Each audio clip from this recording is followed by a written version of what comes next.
क्या पाकिस्तान पर सबसे बड़े प्रहार की तैयारी में हिंदुस्तान है?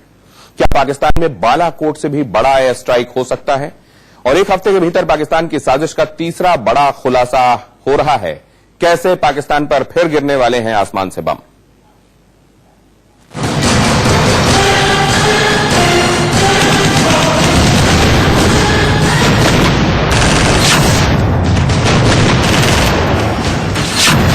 कैमरे पर एटम बॉम्ब की धमकी, पीठ पीछे आतंकी हमले की साजिश।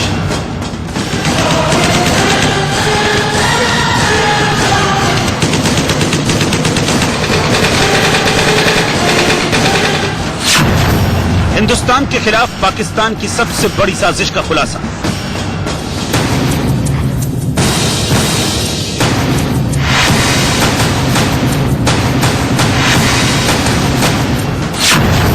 जिस बालाकोट में भारत ने किया एयर स्ट्राइक, वहां पाक ने फिर जिंदा किए आतंकी कैंप।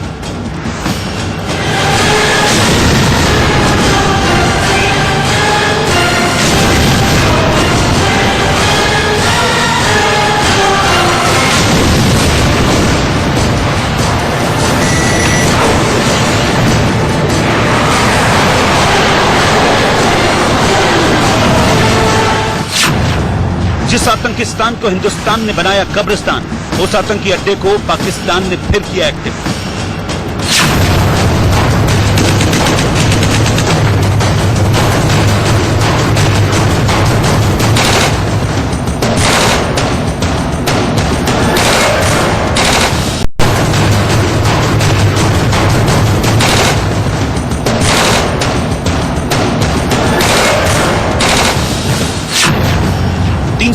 खत्म होने के बाद पाकिस्तान में हाहाकार। 500 आतंकी भारत में घुसपैठ को तैयार।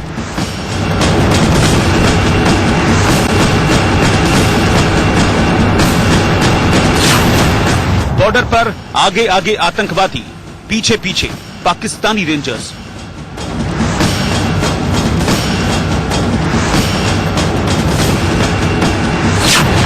घाटी को दहलाने की साजिश फिर नाकाम। जम्मू से 40 किलो आरडीएक्स बरामद।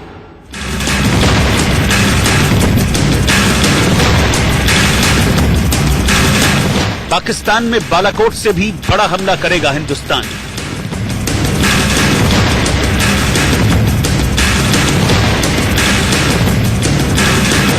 जम्मू कश्मीर के पुलवामा में आतंकी हमले के बाद भारत ने 25-26 फरवरी की दरमियानी रात पाकिस्तान में घुसकर उसके आतंकी अड्डों पर बम बरसाकर उसे नेस्तनाबूद कर दिया।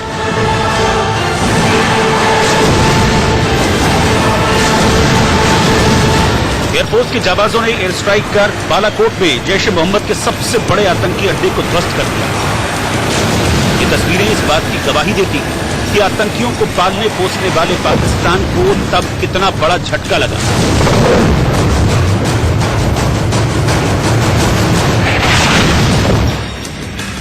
अपनी बेइज्जती से बचने के लिए तब पाकिस्तान ने विदेशी मीडिया को वहां जाने से रोक दिया था। कई महीने तक ये टेररिस्ट कैंप बंद रहा, लेकिन कश्मीर से धारा 370 हटने के बाद बौखलाए पाकिस्तान ने एक बार फिर से इस आतंकी कैंप को जिंदा कर दिया। So let me tell you, Balakot has been reactivated. Yeah. It's been reactivated by Pakistan. What else? When, sir? When it has been done? Very recently. Sir. So obviously that shows that Balakot was affected. It had been damaged and destroyed, and that is why people had got away from there. It has now been reactivated. अपने नक्शे में देखिए, जिस बालाकोट में घुसकर भारत ने आतंकी अड्डे को कब्रिस्तान में तब्दील कर दिया था और जहां एक बार फिर से जैश ए मोहम्मद का आतंकी कैंप सक्रिय हो गया है, वो है कहां? पाकिस्तान के पीओके स्थित खैबर पख्तूनख्वा प्रांत के मानसेहरा जिले में है बालाकोट, जो एबटाबाद से 63 किलोमीटर दूर है, जहां साल 2011 में अमेरिका ने ओसामा बिन लादेन को मारा था। बालाकोट मुजफ्फराबाद से 40 किलोमीटर दूर और पाकिस्तान की राजधानी इस्लामाबाद से 200 किलोमीटर की दूरी पर है। बालाकोट में जाभा टॉप की पहाड़ी पर स्थित है जैश ए मोहम्मद का आतंकी कैंप, जहां 600 आतंकियों के रहने की जगह है। वहीं 7 महीने पहले हिंदुस्तान ने एयर स्ट्राइक कर खलबली मचा दी, जिसके बाद पाकिस्तान ने भारत की सीमा में अमेरिकी F-16 लड़ाकू विमान भेजा, जिसे भारत के MiG-21 ने मार गिराया था। बालाकोट के ही बगल में गढ़ी हबीबुल्ला है, जहां हिजबुल मुजाहिदीन का ट्रेनिंग कैंप है। इन बातों का जिक्र हिंदुस्तान की तरफ से पाकिस्तान को सौंपे गए डॉजियर में भी है। पाकिस्तान ने जैश के मुखिया, अंतर्राष्ट्रीय आतंकी और मुंबई हमले के मास्टरमाइंड को दिखावे के लिए गिरफ्तार किया था।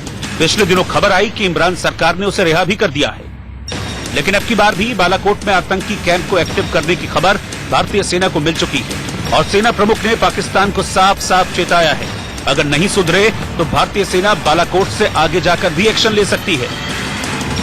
Why must you expect repeat of a similar thing? Earlier we did something, then we did Balakot. Why must we repeat that? Why not keep the other side guessing as to what we will do? Why tell him what we are going to do? Why not keep him guessing? So why say repeat? Why not something beyond that? Kashmir के नाम पर तिल मिलाए पाकिस्तान की हकीकत दिखाती ये 4 तस्वीरें देखिए। ये हिंदुस्तान के खिलाफ पाकिस्तान की साजिश के 4 बड़े सबूत हैं। आर्मी चीफ की जुबानी आपने सुना कि पीओके के बालाकोट में पाकिस्तान ने फिर से आतंकी कैंप को जिंदा कर दिया है। पाकिस्तान भारत में 500 आतंकियों की घुसपैठ कराने की फिराक में, जिसके लिए वो बार बार बॉर्डर पर गोलियां बरसाता है। 13-14 सितंबर को पाकिस्तान की तरफ से भारत की सीमा में पाक रेंजर्स के साथ एक आतंकी घुसपैठ की कोशिश करते वक्त मारा गया। इससे पहले भी पाकिस्तान ने सफेद झंडा दिखाकर अपने रेंजर की लाश उठाई थी। जम्मू कश्मीर से 370 हटाए जाने के बाद बौखलाए पाकिस्तान ने कबूल कर लिया कि भारत में आतंकी हमले हो सकते हैं। इमरान सरकार ने खुलेआम कह दिया कि हम भारत में आतंकी भेजेंगे, यहां तक कि परमाणु हमले की धमकी तक दे डाली। लेकिन सच यह है कि जम्मू कश्मीर से 370 खत्म होने के बाद पाकिस्तान भारत की सीमा में आतंकी घुसपैठ नहीं करा पा रहा है। सीज फायर उल्लंघन कर वो बार बार आतंकियों को भारत की सीमा में घुसाना चाहता है, लेकिन हमारे जाबाज जवान उनका मुंह तोड़ जवाब दे रहे हैं। सेना प्रमुख ने कहा कि कश्मीर के नाम पर आतंकी फैक्ट्री चलाने वाले पाकिस्तान की एक लीग गुम है। उसके 500 आतंकी फिर से घुसपैठ के लिए तैयार हैं, जो अब नामुमकिन है। These numbers keep fluctuating, but I would say yes, there are at least 500 people who are waiting to infiltrate. That is the minimum number I would say, but these numbers keep fluctuating because depending on how the weather pattern is and they keep moving. Now you see what's happening is as the snowfall has melted, the ice has melted, the shift has taken place towards the northern part of GNK, towards Gurez, Angalwan, those areas are getting activated. Now as the temperature keeps falling and the snow starts coming in, they start coming in to areas which are less snowbound. But as of now, we have taken adequate measures. We have pushed in more troops. We have increased our deployment, thickened our deployment along the line of control to ensure that infiltration is curbed to the maximum. And सेना प्रमुख ने पाकिस्तान की साजिशों का खुलासा किया, सेना का संकल्प दोहराया। वहीं रक्षा मंत्री राजनाथ सिंह ने कहा कि अगर अब की बार पाकिस्तान के आतंकी भारत आए तो यहीं उनकी कब्र खोद दी जाएगी। पाकिस्तान कश्मीर के नाम पर प्रोपेगेंडा फैला रहा है। अपने आतंक के बाजार को खत्म होता देख पाकिस्तान कश्मीर को बदनाम करने की कोशिश कर रहा है। सेना प्रमुख ने कहा, कश्मीर के नाम पर पाकिस्तान जो कुछ कह रहा है उसका सच ये है कि कश्मीर बदल रहा है।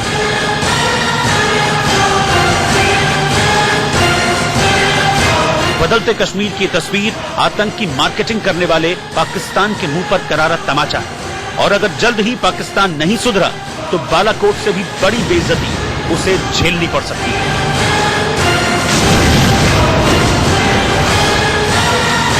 ये एक मिलिट्री टारगेट नहीं था। जब बालाकोट में एयर स्ट्राइक हुआ तो हमने इसको सिविल टारगेट मान के एयर स्ट्राइक किया था, कोई मिलिट्री ऑपरेशन नहीं था। तो वहां पर जितने भी वो लोग थे, हमने उनकी विल तोड़ने के लिए, उनकी जो विल पावर थी उसको तोड़ने के लिए एक प्रयास था और वो काफी हद तक कामयाब हुआ। Bureau report, India.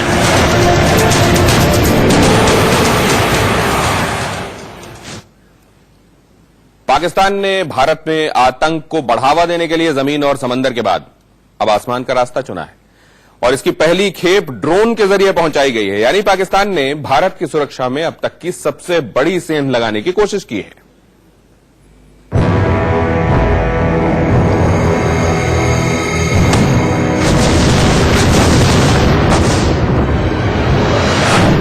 पाकिस्तान के हिंदुस्तान के खिलाफ सबसे बड़ी साजिश। पाकिस्तानी आतंक की भारत में सबसे बड़ी घुसपैठ।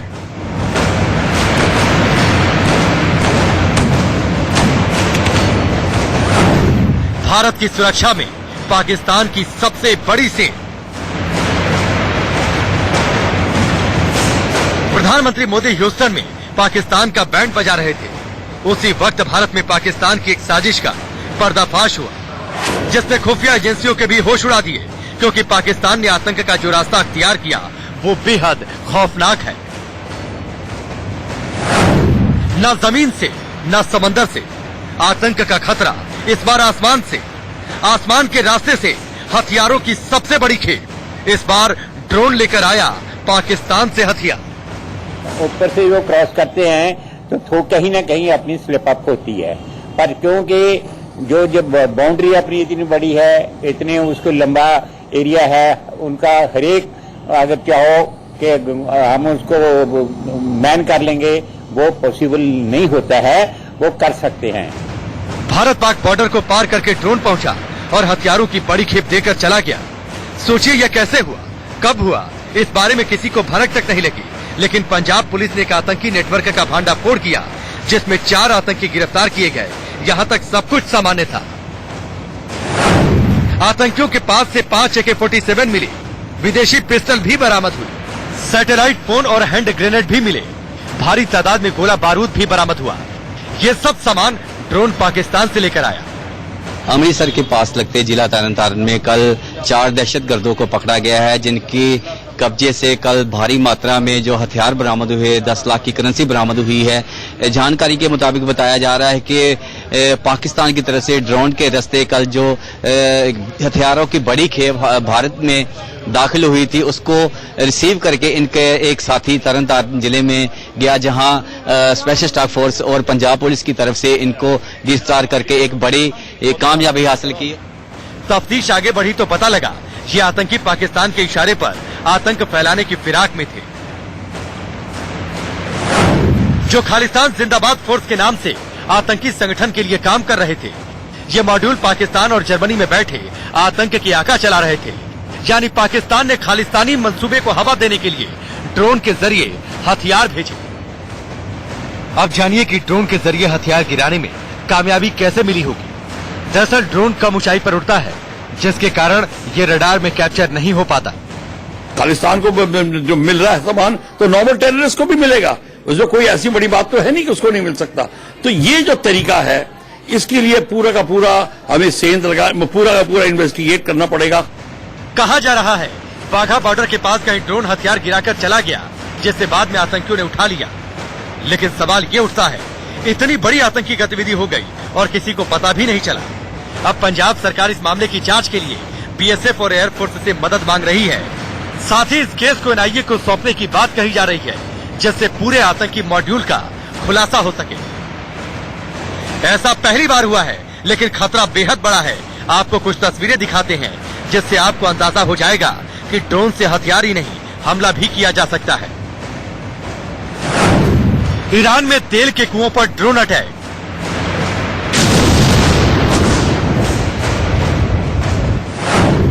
यमन की खाड़ी में ऑयल टैंकर पर ड्रोन अटैक। तालिबान के ठिकानों पर ड्रोन अटैक। सीरिया में आईसिस के ठिकानों पर ड्रोन अटैक।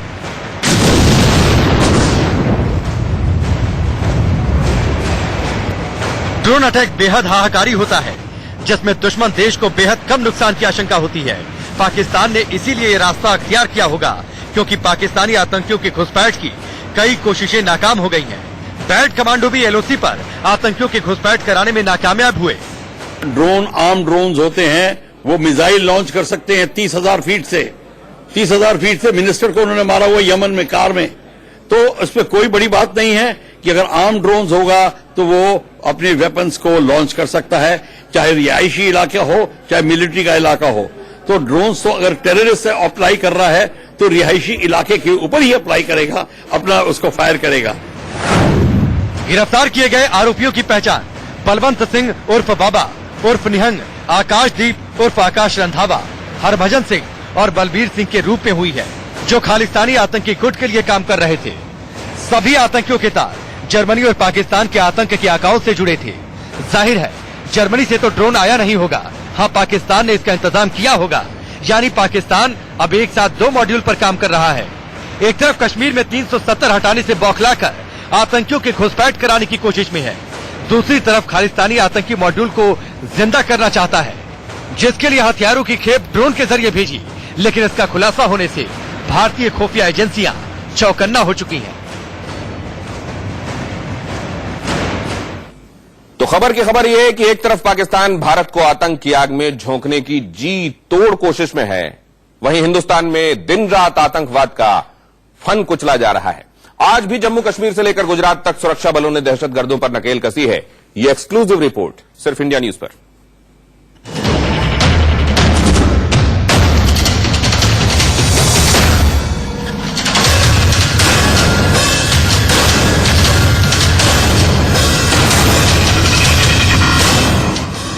जम्मू कश्मीर को दहलाने की बड़ी साजिश नाकाम।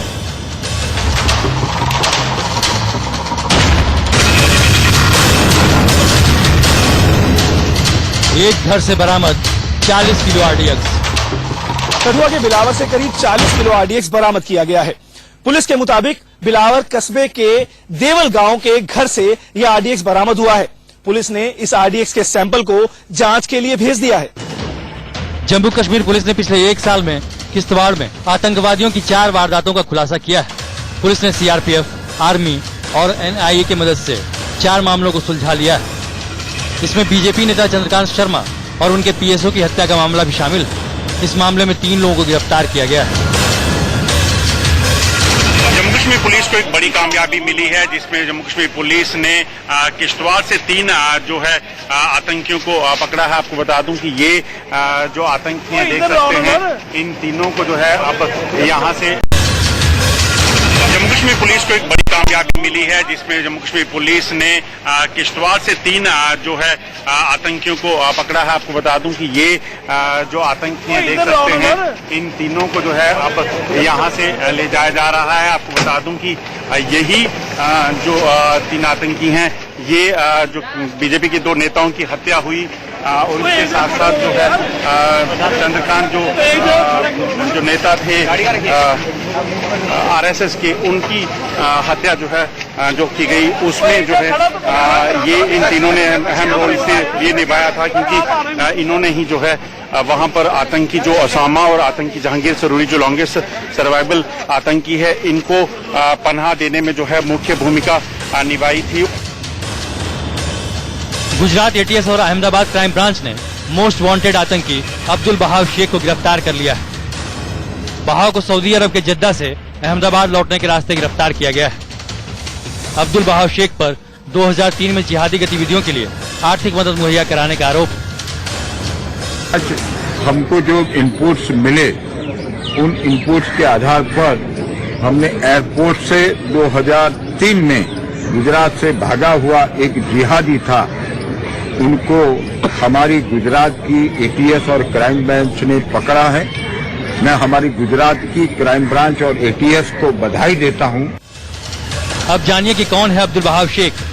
गुजरात में 27 फरवरी 2002 को गोधरा कांड हुआ था, जिसके तहत गोधरा से गुजर रही साबरमती एक्सप्रेस के S6 डिब्बे में आग लगा दी गई थी, जिसमें 59 यात्रियों की मौत हो गई थी, जो अयोध्या से कार सेवा कर लौट रहे थे। गोधरा कांड के बाद गुजरात में बड़े पैमाने पर सांप्रदायिक हिंसा हुई। उस हिंसा को भड़काने के लिए अब्दुल बहाव शेख सहित कई आरोपियों ने जिहादी षड्यंत्र रचे। वो आतंकवादी संगठन को आर्थिक सहायता के साथ स्लीपर सेल की एक्टिविटी से जुड़ा। अब्दुल बहाव शेख आतंकवादी संगठन को आर्थिक सहायता के साथ स्लीपर सेल की एक्टिविटी से भी जुड़ा हुआ था। गुजरात दंगों के बाद अनेक युवकों को गुमराह कर जिहाद के नाम पर पाकिस्तान भेजा गया, जहां उन्हें आतंकी शिविरों में ट्रेनिंग दी गई। ये लोग भारत में स्लीपर सेल के रूप में एक्टिव होकर काम करते थे। इसमें अब्दुल बहाव शेख की बड़ी भूमिका थी, जो मामला दर्ज होने के बाद साल 2003 में सऊदी अरब फरार हो गया था। और पश्चिम बंगाल के जादवपुर यूनिवर्सिटी में बीजेपी सांसद और केंद्रीय मंत्री बाबुल सुप्रियो पर हुए हमले के विरोध में अखिल भारतीय विद्यार्थी परिषद के हजारों कार्यकर्ता कोलकाता में सड़क पर आ गए और हंगामा करते हुए जमकर विरोध प्रदर्शन किया। हजारों की तादाद में एबीवीपी के कार्यकर्ताओं ने कोलकाता के पास जादवपुर विश्वविद्यालय का रुख किया।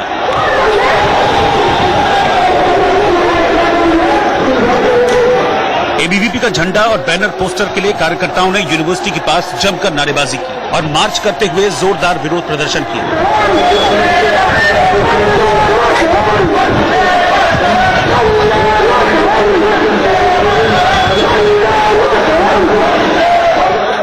एबीवीपी कार्यकर्ताओं का विरोध प्रदर्शन देखते हुए यूनिवर्सिटी ने पहले ही भारी तादाद में पुलिस फोर्स बुला रखी थी। पुलिस ने यूनिवर्सिटी से कुछ दूरी पर बैरिकेडिंग करके रास्ता बंद कर दिया और पुलिस वाले कार्यकर्ताओं को रोकने के लिए डट गए।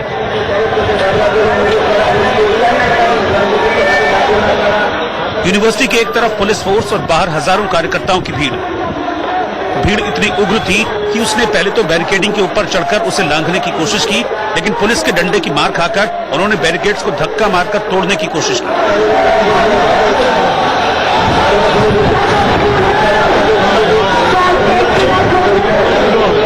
कार्यकर्ताओं के विरोध और उनकी संख्या बल को देखते हुए बैरिकेड्स ने भी घुटने टेक दिए और एक बार की तो ऐसा लगा कि लोहे का भारी भरकम बैरिकेड टूटकर अलग हो जाएगा।